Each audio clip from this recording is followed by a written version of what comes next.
평안하십니까? 모두 안녕하신지 참 궁금합니다. 다 우리 주님의 평화 속에 사시기를 간절히 바랍니다. 오늘은 시편 121편 1절 2절 말씀 나눠보도록 하겠습니다. 너무 유명해서 너무 많이 알려져서 때로 많은 사람들이 너무 알려진 거라 또 그렇게 귀하게 여기지 않는 것 같아요.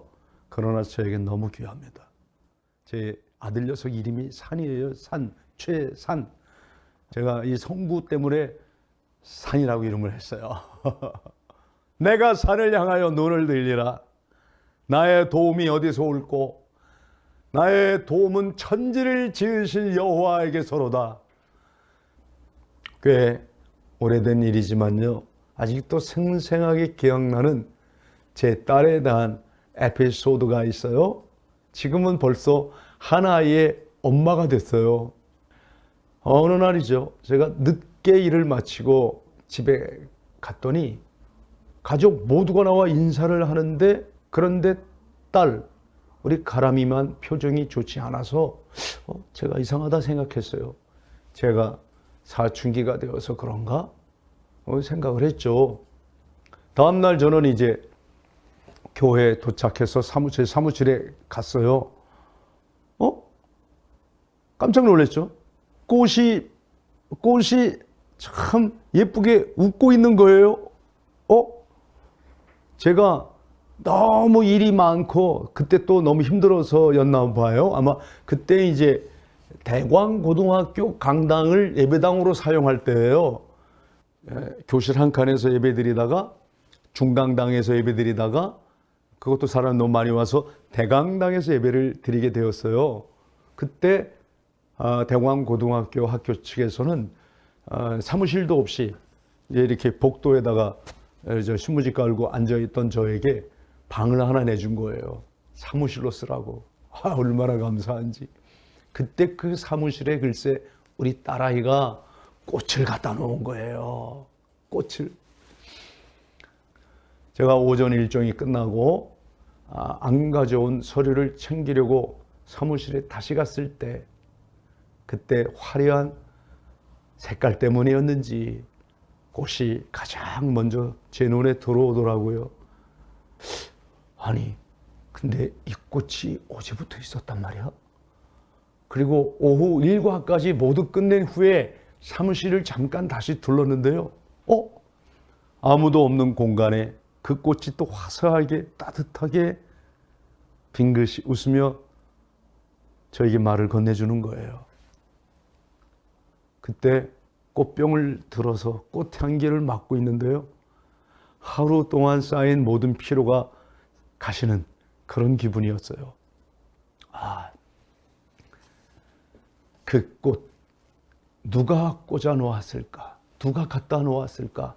궁금했는데 그때 그 사이에 꽂힌 카드가 그제서야 눈에 들어왔어요. 세상에. 거기에는 우리 딸아이가 아빠 생신을 축하드려요. 가람이가 아빠 생일날이라고 교회 사무실에 꽃을 갖다 놓았는데 이 무심한 아빠가 지 생일날도 몰랐어요. 왜냐하면 그때 음력 생일이 맨날 이렇게 바뀌잖아요, 매해. 그래가지고 생일도 모른 채 막 뛰어다녔어요. 근데 딸아이가 생일을 기억하고 집에도 잘 오지 않는 아빠, 그때는 그렇게 수일이 집까지 갈 수가 없었어요. 청량리에서 매일 허구한 날 지내고 있던 시절이라. 오랜만에 집에 갔는데, 집에 갔을 때 딸아이가 서운한 표정을 지었던 표정이 순간 스쳐 지나가는 거예요. 이 아빠의 무심함에 우리 딸이 얼마나 서운했을까. 제가 반성했죠. 그리고 제가 눈앞에 보이는 꽃에게조차 말을 건네지 못했고, 그 꽃이 있다는 것도 발견도 못했던 것에 제가 충격을 받았던 거예요. 충격. 그 일로 저는 내가 보지 못하는 것이 어디 꽃뿐일까? 내가 이렇게 무심히 그냥 스쳐 지나가느라고 있는 것도 못 보는구나.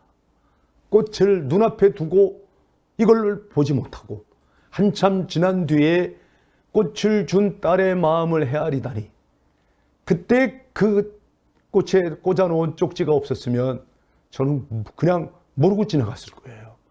딸은 얼마나 그 깊은 상처가 됐겠어요. 그것이 그때 제가 세상을 보는 저의 태도요 자세였던 것 같습니다. 제가 보고 싶은 것만 보려고 하는 거예요. 있는 그대로 못 보고 말이죠. 그래서 그날 가서 딸에게 말했습니다. 딸아, 사랑하는 가람아, 미안하다, 고맙다.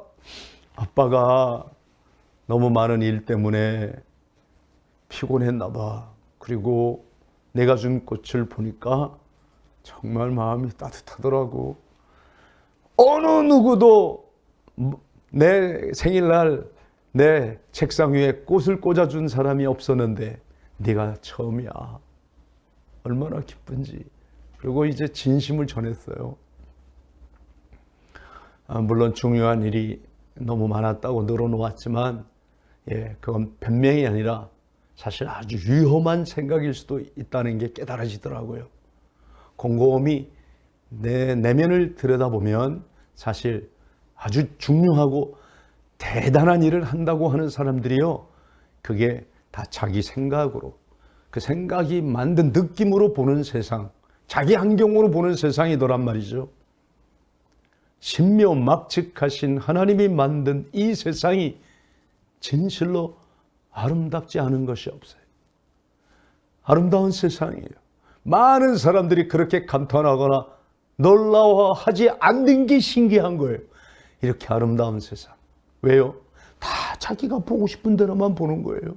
있는 그대로의 이 세상을 못 봐요. 그렇다면 작고 부족한 듯 보이는 것들에 대해서 어떠할까요? 제가 딸이 전해준 그 꽃을 보고 그 본질을 깨닫지 못한다면 어떻게 될 뻔했겠어요? 예? 아름다운 안경을 쓰는 일 힘들지 않습니다. 작은 것에도 감사하고 감탄할 수 있는 거 있는 그대로 바라볼 때입니다. 우리 하나님이 주신 게 얼마나 많은데요. 받은 것만 헤어봐도 너무 많이 받았어요. 감사해요. 그리고 감사한 마음 표현하면 될 거 아니겠습니까? 그런 사람들 곁에 있으면 함께 행복하고 살맛이 나잖아요. 그래서 저는 사람들 만날 때마다 이렇게 인사를 드렸어요. 당신의 얼굴을 보니 밥맛이 납니다. 사실은 제가 처음 한 인사가 아니에요. 저를 보고 할아버지 한 분이 목사님 얼굴을 보니 밥맛이 납니다. 그렇게 얘기해가지고 깜짝 놀랐어요. 아니, 뭔 소린가. 왜냐하면 우리가 학교 다닐 때 밥맛이 하는 칭찬이 아니라 욕이었잖아요. 이분이 뭐 섭섭한 게 있나 했더니 다음 말이 너무 제 마음을 움직여요. 눈빛을 보니까 눈물이 그렁그렁한 거예요. 평소에 밥맛이 없다가도 이 밥포에 와서 목사님 얼굴만 보면 밥맛이 나요. 이러면서 울어요. 감사하다고. 그래서 그때 제가 어르신 그렇게 말씀해 주시니 살맛이 납니다. 할아버지하고 저하고 주고받은 인사말이거든요. 서로가 이 코로나로 얼어붙은 이때에 이 아름다운 말 서로 인사말로 쓰면 어때요? 당신의 얼굴을 보니 밥맛이 납니다. 그 말씀 들으니 살맛이 나네요. 그랬더니 자원봉사자가요 옆에 있다가 그래요. 느낌이 참 좋습니다. 그러더라고요. 그때 할머니가 제 뒤에 있다가 제 옷을 끌어 당기면서 하시는 말씀이 목사님이 제 곁에 계셔서 제가 행복해요. 저 그때 울음 터뜨렸어요. 그냥 못 참고 엉엉 울었어요. 할머니 꼭 끌어 안아드리고 할아버지 끌어 안아드리고 그러자 그때 자원봉사자 한 분이 자기 수첩을 꺼내가지고 써놓은 거예요. 저하고 할아버지하고 저하고 할머니하고 저하고 서로 주고받은 인사말을 다음 주에 현수막에 해가지고 온 거예요. 그게 오늘날의 밥포 인사 5마디입니다. 당신의 얼굴을 보니 밥맛이 납니다.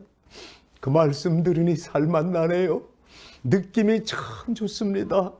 제 곁에 계셔서 제가 행복해요. 하시는 일마다 잘 되기 바랍니다. 행복 바이러스. 예. 어디서부터 어떻게 시작되냐고요? 이렇게 마음속에서 우러나오는 인사말 한마디로 됩니다. 예. 제일도 TV 때문에 밥맛이 납니다. 살맛이 납니다. 하시는 분들도 많으셨으면 좋겠어요. 그 마음으로 지금 처음 바퍼드리는 그 마음으로 이 유튜브 제일도 TV 유튜버로 시작한 겁니다. 여러분들 살맛 나게 하고 여러분 밥맛 나게 하고 싶어서요. 이럴 때 여러분 구독, 좋아요 눌러주시면 저 역시 더 밥맛이 나고 살맛이 나겠죠? 왜 이렇게 해요? 이제 광고가 따라붙어요. 광고가 한 1년 하다 보니까 이 모든 광고 수익 전부 100% 헌금하기로 했어요. 그래서 이건 이미 다 공언을 했고 모든 스태프들이 다 알고 있어서 반드시 100% 전액 헌금을 해야 돼요. 밥맛 없는 분들을 위해, 살맛 나지 않는다는 분들을 위해 이분들이 살맛이 나고 밥맛이 난다고 하길 때까지 그렇게 아낌없이 그분들에게 위로하고 격려하고 꿈을 주는 데 쓰이고 싶습니다. 우선 여러분들을 사랑하고 축복합니다. 밥맛이 납니까? 살맛 나게 해드리고 싶어요. 샬롬, 샬롬.